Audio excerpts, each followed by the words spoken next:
Welcome back.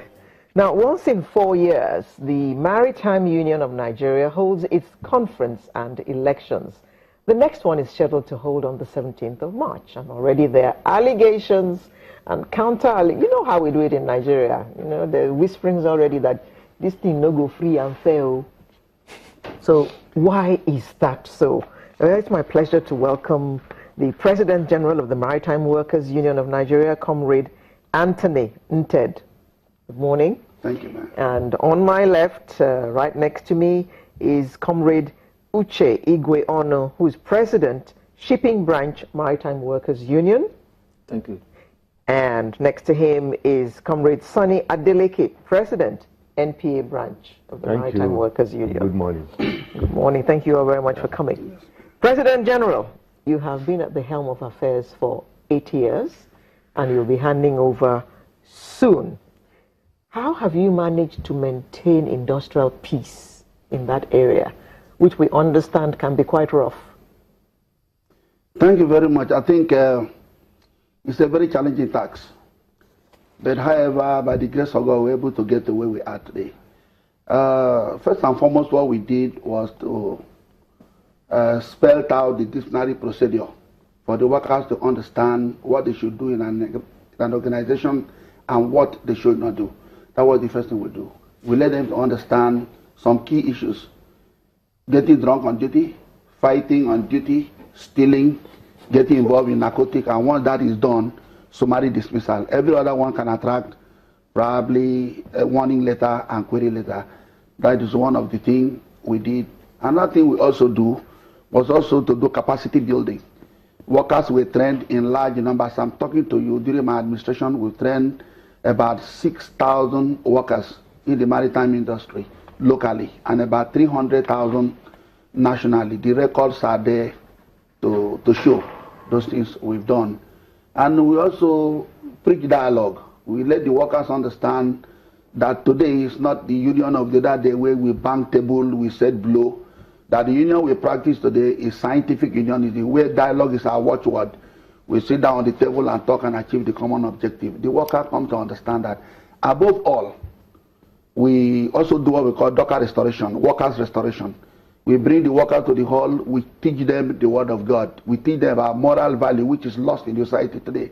And they come to understand why certain things should not be done in the port and what they should do. We go to the port today, you find out that pilfering and other social vices are reduced to the barest minimum. So with all this good work, how come there are insinuations that things are not going too well in preparing for your conference and elections next week? Well, I think all of us understand that union is politics in one's working place.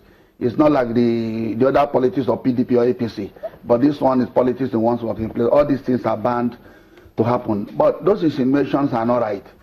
Because the terminal operators, the operators are living testimony who can attest to what is happening in the port. The union is as peaceful as it is today. There were no clashes in the union. So it's all rumor? It's all rumor, unfounded rumor, baseless rumors. So everything is cool towards this... The environment is perfect and the election will be conducted in free and fair atmosphere and everybody will give you a level playing ground to contest the election. So you're saying there's no crisis in the union and there are no issues that are causing friction here and there? Absolutely none. People are just trying to create crisis where there is none. Okay. Now, Uche, how would you describe the relationship amongst the union members, MPA, NEMASA, terminal operators, and so on? Well, thank you, Ma. I think our relationship over time for the period of 8 years that I've been the president of shipping has been very cordial. There is this synergy that has been built over time. That is the pedestal upon which we are working. Okay. Do you mind just holding your thoughts there? We'll come back and you continue from that point. Please don't go away.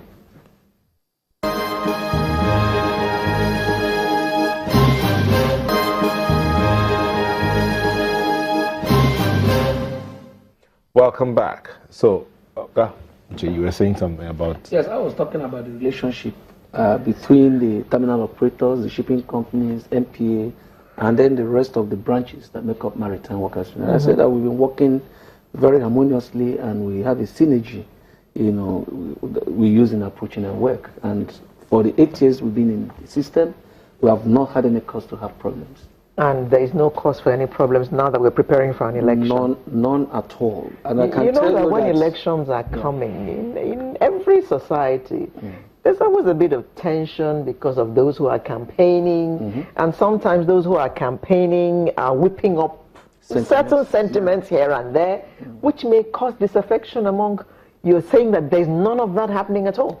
Like you said, naturally there should be people who think that for whatever reason that they must be at the helm of affairs. And what we have said is that the union have organs that determine how the elections are done and controlled. Everybody must follow the rules. Okay. And the highest organ of the union have taken position on all of this matter. Okay. And that is what we are working towards to achieve. Comrade Adeleke, Yeah.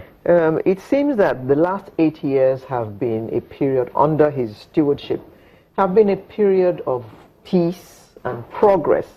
What would you say that the union, what were the advantages that accrued to the union in the 8 years of Comrade Nat'l? In the first place, I want to say that credit and honor should be given to whom is due. Without sounding like a trumpet blower or praise singer, it all boils down on good leadership that our President General has provided. He has good relationship with our employers and other stakeholders. And that has been the advantage that has kept us going in our union. As I have said earlier, we believe in round table talk instead of